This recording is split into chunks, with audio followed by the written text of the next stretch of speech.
Hi, I'm David Essel. I want to talk to every man out there whose father is still with us.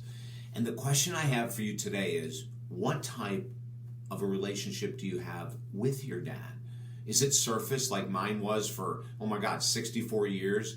Or is it deep? And do you go different places of vulnerability with your father? I have to tell you, I had an experience not too long ago that was absolutely mind-blowing, and it made me, or let me say, I chose to create a relationship with my dad that I've never had my entire life. Now, I'm going to put a little caveat in here.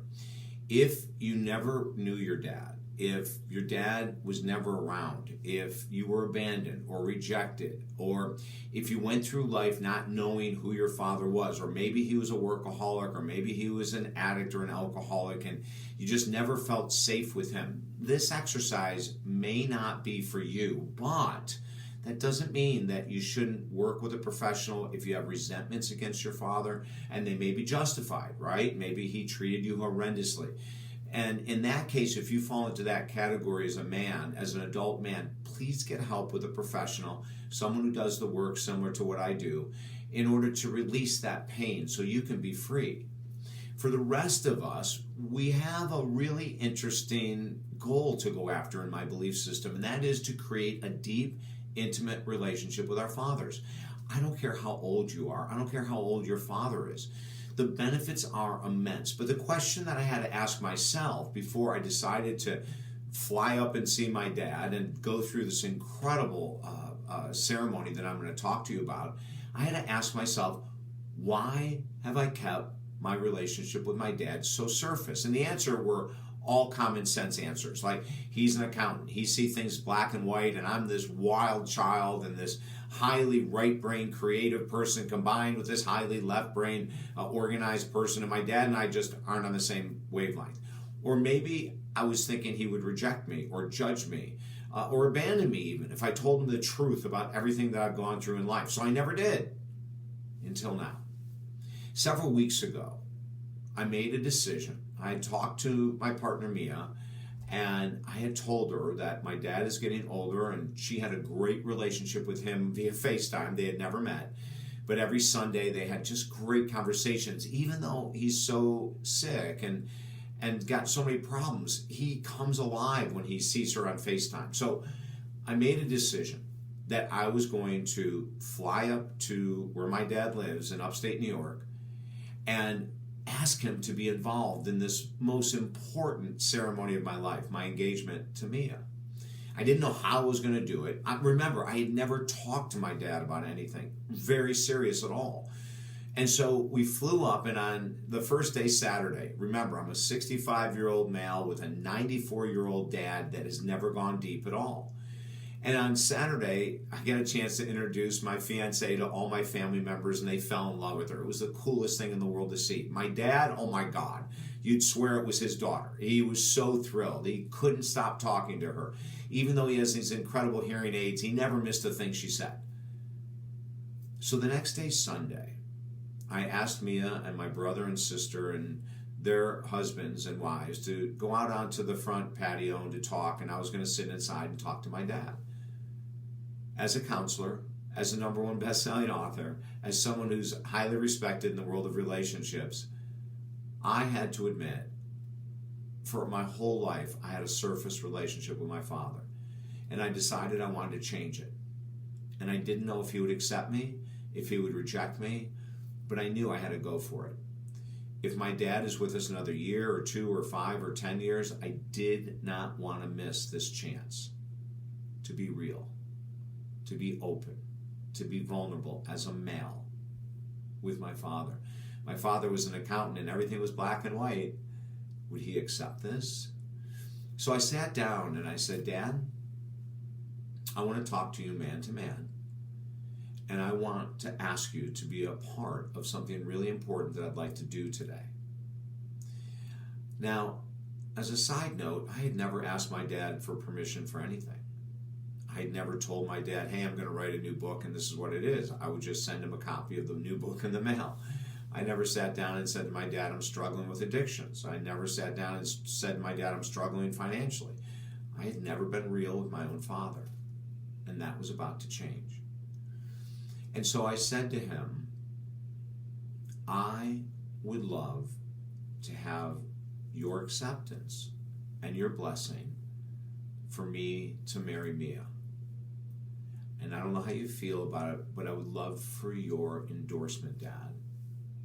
And he looks at me with this beautiful smile. He said, you have a wonderful, beautiful young woman. Yes, I highly encourage you to go through with your plans. And I respect the fact that you asked me. Now, it's kind of interesting, right, that the male is going to ask his own father to marry someone. And then I asked him a second question. I said, Dad, would you be so kind? We're going to wheel you down in the wheelchair to the edge of the lake where I'd like to get on my knee and propose to Mia.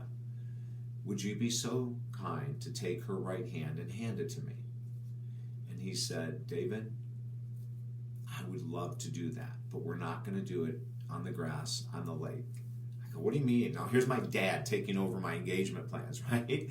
He goes, oh, no. We're going out on the boat. We're going to be out in the beautiful lake. We'll have gorgeous nature behind you because I know how you both love nature. Now, what's the point of this story? The point of the story is this was the first time in my life I got vulnerable with my father. This is the first time I asked him permission for anything. This is the first time I was creating something deeper than a surface relationship with my own dad. And then it went even deeper. And I told him that I had never shared with him about my financial struggles over the years. He had only found out about my addiction because I told him I was going to a 30-day treatment center. I'd never told them I had problems. I had never told him how much I loved him. I had never told him how much he taught me. I had never told him how he was such a powerful example of what it meant to be a mature man in this world today. And I told him that this conversation was my real step into manhood. This conversation with my father was a step into maturity. Now, we can laugh about that and say you're 65 years of age. What do you mean you're stepping into maturity? But I'm going to tell you I did. And I'm going to encourage every man that has never done this to do this. If you have a son, do it. I don't care how old the son is. Break through the barrier of these surface relationships. Become a role model for your father if you're a son, for your son if you're a father. Break through this old, quote-unquote, John Wayne philosophy of holding back our emotions and actually let your emotions out. My father was so different than me, but he was such an amazing teacher. He has so much integrity, so much faith. He has so much for me to be proud of and to learn from. And I'm finally becoming the man that my father has always been. The change is radical. The change is beautiful. And I would love for you to experience the same change. It doesn't matter if it goes great as we expect or if it struggles. The fact that we're doing it is a huge leap in maturity for all men all over the world. If I can help you to learn how to communicate on a deeper level with your father, or if you're a father, on a deeper level with your son, it may start out talking about sports and then go into the reality that you're struggling in your marriage. Or maybe it starts out about talking about the stock market and then goes into the reality of your struggle with alcohol. The real key is that we only mature when we're humble. Let me work with you. Let me help you experience the miracle that I experienced that day with my own father. Simply reach out to me at talkdavid.com. We can work one-on-one from anywhere in the world via phone and Skype. And I would love to help you get there. talkdavid.com. Don't wait. Today is the day to act. I'm David Essel. Have a beautiful day.